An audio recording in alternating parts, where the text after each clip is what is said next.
Hello students, welcome back Gajanand academy YouTube channel. My self Randeep Singh. और इससे पहले हमने क्लास 9, 10th, 11th के मैथमेटिक्स लेक्चर कंप्लीट किए हैं और आज हम स्टार्ट कर रहे हैं आपका क्लास 12th का मैथमेटिक्स पोर्शन चैप्टर नंबर 1। और यहाँ जो भी हम लेक्चर्स कंप्लीट करेंगे वो 2023-24 के ऊपर बेसिक है। तो आप ध्यान दीजिएगा कि मतलब चैप्टर नंबर 1 में आपकी काफी सारा पोर्शन है जो कट हो गया है। 1.2 के बाद का जो पोर्शन है वो कट है। आपको ओनली एक्सरसाइज 1.1 1.2 कंप्लीट करनी है, प्लस आपके मिसलेनियस के भी कुछ एग्जाम्पल्स आ रहे हैं और एक्सरसाइज आ रहे हैं। कंप्लीटली नहीं आ रहा है, काफी सारा पोर्शन कट गया है। तो जिनके पास भी ओल्ड बुक है, मैं उनको सजेस्ट करूंगा कि आप लोग जो है, जैसे यहाँ पे लेक्चर कंटिन्यू हो रहे हैं, जो जो क्वेश्चंस हो रहे हैं, एक्सरसाइज हो रहे हैं, आप अपनी बुक में मार्क कर लो। और उसके अलावा जो भी नहीं करा रहे, मान के चलो वो सब कुछ कट हो गया आपकी न्यू एनसीईआरटी बुक में, ठीक है। और जिनके पास न्यू बुक होने को दिक्कत ही नहीं है, ठीक है। तो ये छोटा सा एक इंट्रो था मेरी तरफ से। एक मिनट। ओके। हाँ। तो आज इस वाले लेक्चर में हम केवल चैप्टर नंबर 1 में जो रिलेशन है ना, केवल उस रिलेशन को समझेंगे। इसके बाद हम एक्सरसाइज 1.1 पे आएंगे और फंक्शन जो है आपका 1.2 का पोर्शन है। देखो रिलेशन के अंदर क्या है। रिलेशन में एक्चुअली हमें ये समझना है, जैसे मान लो आपने क्लास 11 में पढ़ा होगा, एक सेट ए है। यहाँ आपको 1 2 3 कुछ दिया है। एक सेट बी है। यहाँ आपको मान के चलो आप 4 5 ले लो, बहुत है, ठीक है। ये कुछ दिया है आपका नंबर। अब रिलेशन क्या होता है, इन दोनों का जो मल्टीप्लीकेशन होता है ना, उसका सबसेट होता है। सबसे पहले मैं आपको ये निकालना सिखाना हूँ। ए मल्टीप्लाई बी क्या होता है। ए मल्टीप्लाई बी कैसे निकलेगा। पहले इस 1 से 4 को मल्टीप्लाई करो। मैं केवल यहाँ आपको वो पॉइंट्स बता रहा हूँ, वैसे तो बहुत सारे पॉइंट्स जैसे डोमेन, कोडोमेन, ये सारी चीजें आपने 11th में पढ़ ली है, आई होप। ठीक है। नहीं पढ़ी है तो आप पहले क्लास 11th का ये सेक्शन कंप्लीट करो ना। यहाँ अगर इन पे बात करने लग जाएंगे तो बहुत लंबा निकल जाएगा, ठीक है। खाली यहाँ पे ऊपर ऊपर से बता रहा हूँ, एक्चुअल में इस चैप्टर के अंदर कौन कौन सी चीजें जो रिलेट करती हैं। ए मल्टीप्लाई बी आपने पढ़ा होगा। ए को और बी को मल्टीप्लाई करना है आपको, मतलब ए आपके पास है 1 2 3, बी है। इनको मैं मल्टीप्लाई कर रहा हूँ, तो पहले 1 को 4 से करूंगा, फिर इस 1 से 5 को करूंगा, 2 से 4 को करूंगा, 2 से 5 को करूंगा, 3 से 4 को करूंगा और 3 से 5 को करूंगा। ये अब ए मल्टीप्लीकेशन पी है। अब जो वर्ड है हमारा रिलेशन, अब वो रिलेशन एक्चुअल में क्या होता है। रिलेशन एक सबसेट होता है ए मल्टीप्लाई बी का, या फिर इक्वल्स टू होता है ए मल्टीप्लाई बी। कहने का मतलब है, अगर मैं आपसे कहूं एक रिलेशन के अंदर आपको वैल्यू दे रखी है सर 1 × 5, तो क्या ये इसका सबसेट, सबसेट समझते हो ना, इसकी जो वैल्यूज है वो इसमें होनी चाहिए, वो सबसेट होता है क्लास 11 में। और ये इक्वल्स टू का साइन है। तो रिलेशन आर हम उसी को कहेंगे जो एक्चुअल में इस ए मल्टीप्लाई बी का या तो सबसेट होगा या फिर कंप्लीटली इसके इक्वल होगा। ये सारी की सारी वैल्यूज यहां भी आ सकती हैं सार की जगह। तो हम कह सकते हैं आर जो है भैया इक्वल है आपके ए मल्टीप्लाई बी से, ठीक है। या फिर इसको मैं इस तरीके से भी कह सकता हूँ, A multiply B, like that. Sorry, A multiply A लो इसको ना, एक मिनट। हाँ, ए मल्टीप्लाई ए, ये भी मैं आगे डिस्कस करूंगा आपसे, अभी केवल मैं आपको रिलेशन का मतलब समझा रहा हूँ। अब देखो, यहाँ आपने जैसे क्लास 11 में रोस्टर और साइड बिल्डर फॉर्म भी आपने कुछ पढ़ी होंगी।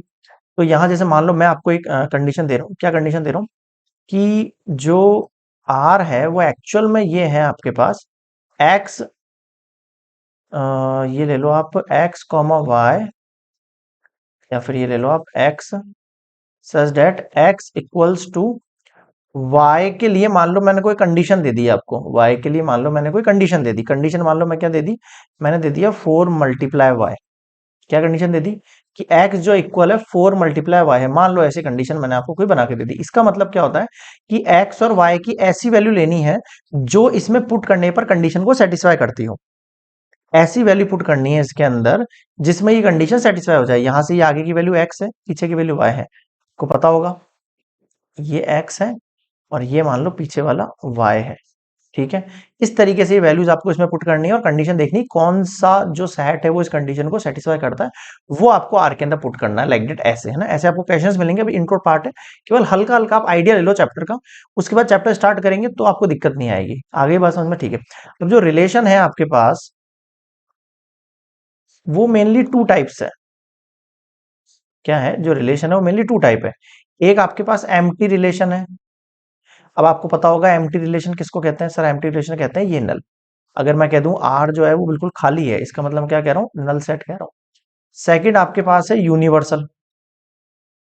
यूनिवर्सल का मतलब क्या होता है कि आर जो है वो सबसेट है किसका, ए मल्टीप्लाई ए, यानी कि ए और ए का कंप्लीटली जो मल्टीप्लिकेशन है वो या तो इसके सबसेट है या फिर इसके इक्वल है। ये यूनिवर्सल, ये दो कंडीशन हो गई रिलेशन की, दोनों की डिफाइन कराता हूँ मैं आपको जो एनसीईआरटी में गिवन है। ठीक है, यहाँ तक समझ में आ गया होगा इंट्रो पार्ट। ठीक है, आगे देखो। एक डेफिनेशन वन आपकी गिवन है, a relation R in a set A. कोई सेट ए है, मान लो ए सेट की कंडीशन में 1 2 ले रहा हूं। ठीक है, आर जो है एक रिलेशन है किसका, सेट ए का, उसको हम एम्प्टी सेट कहेंगे कब, जब आपके पास आर की कंडीशन के अंदर क्या हो जाएगा, नल सेट आ जाएगा। नल सेट का मतलब क्या है, इसके अंदर कुछ भी नहीं आएगा। नल सेट का मतलब क्या है, इसमें कुछ भी नहीं आएगा। इस if no element of A is related to any element of A, अगर सेट ए के एलिमेंट जो है सेट ए से रिलेट नहीं करते हैं आपके पास, जैसे कि मैंने आर की कंडीशन दी, ये इससे रिलेट नहीं करती है, कोई भी एलिमेंट इससे रिलेट नहीं करता है आपके पास ए मल्टीप्लिकेशन बी से, इसकी कंडीशन सेटिस्फाई नहीं होती। मान लो ए दे रखा है तो ए मल्टीप्लाई ए की कंडीशन क्या बनेगी, पहले तो वो बताऊं मैं आपको। यानी 1 2 को 1 2 से मल्टीप्लाई करना है तो पहले 1 1 बनेगा। ठीक है सर, फिर ऐसे है ये ना, जैसे ए के लिए लिया है मैंने, ए मल्टीप्लाई ए के लिए मैं लूंगा 1 2 और फिर इसको मल्टीप्लाई करना है आपको 1 को। पहले 1 से 1 होगा, फिर 1 से 2 होगा, फिर 2 से 1 होगा, फिर 2 से 2 होगा, लाइक दैट। तो समझ में आया क्या? हाँ सर, ये तो कुछ समझ में आ गया हमको। अब मैं कह रहा हूं आर की जो कंडीशन है, वो आर की कंडीशन है, मान लो जैसे एग्जांपल के तौर पे मैं 3 4 ले रहा हूँ, तो बताओ ये रिलेशन इसके इसका सबसेट हो सकता है कि नहीं सर, नहीं हो सकता इसका सबसेट। ठीक है, क्योंकि ये आर के अंदर क्या कंडीशन होगी, ये एम्प्टी रिलेशन हो गया, एम्प्टी मतलब खाली हो गया एक तरीके से। ठीक है, सेकंड डिफाइन देखो, a relation R in a set A is called universal relation. क्या हो सकता है, ये यूनिवर्सल रिलेशन हो सकता है कब, if each element of A is related to every element of A, अगर हर एक एलिमेंट ऑफ ए जो है वो ए के साथ क्या करेगा, इक्वली लाई करेगा। आर के अंदर जो कंडीशन दे रखी है आपको, यहां मैं मान लो आर लिख दूं 1 1 1 2 2 1 2 2। अब आप क्या कहोगे, सर ये आर तो है इसके इक्वल आ रहा है ए मल्टीप्लाई ए के, तो ये यूनिवर्सल सेट कहलाता है। और किसी किसी कंडीशन के ना बोथ द जो एम्प्टी रिलेशन है यूनिवर्सल सेट है, इन दोनों को मिला के हम क्या कहते हैं, ट्राइवल रिलेशन कहते हैं उसको। बताओ समझ में आएगा? ये वो टर्म्स है जो आपको एक्सरसाइज और एग्जाम्पल में मिलने वाले हैं, तो मैं आपको पहले से इनसे थोड़ा सा अवगत करा रहा हूँ।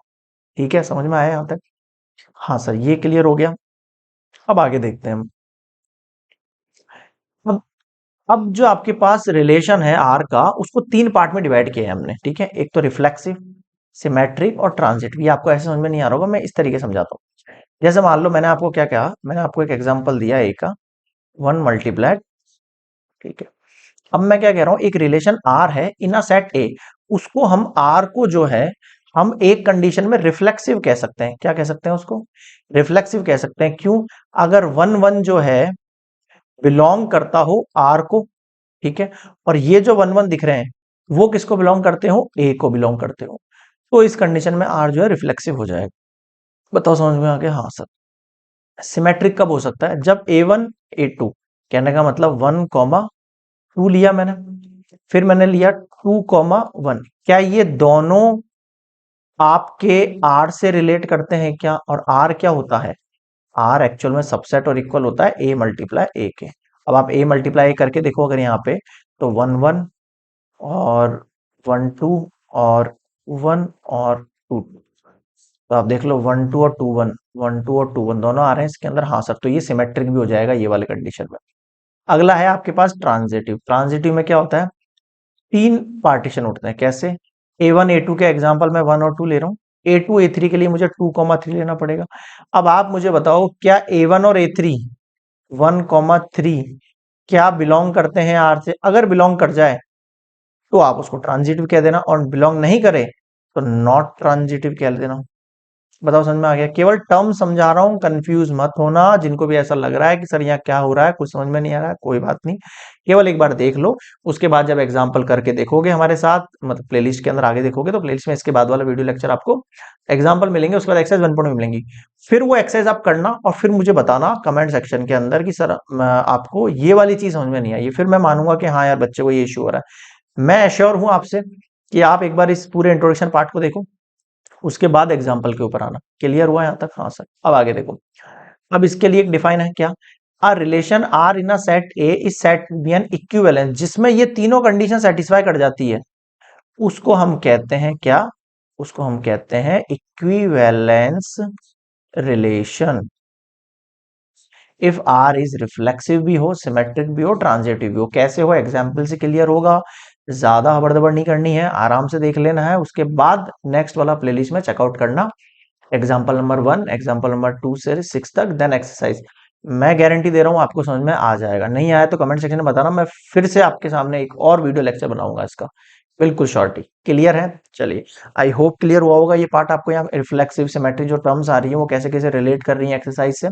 फिर भी कोई डाउट लगे तो कमेंट सेक्शन में बताना, और प्लेलिस्ट में आगे जाके एक्सरसाइज तक जरूर सॉल्व आउट करना। पोर्शन हाफ हो गया, 1.1 और 1.2, केवल 2 एक्सरसाइज करनी है, और मिसलेनियस के कुछ 7 क्वेश्चन है आपको जो कंप्लीट करना है, और एग्जाम्पल। क्लियर है? बस बाकी का हाफ पोर्शन आपका कट गया है चैप्टर में से। मिलते हैं नेक्स्ट वीडियो में। Good bye.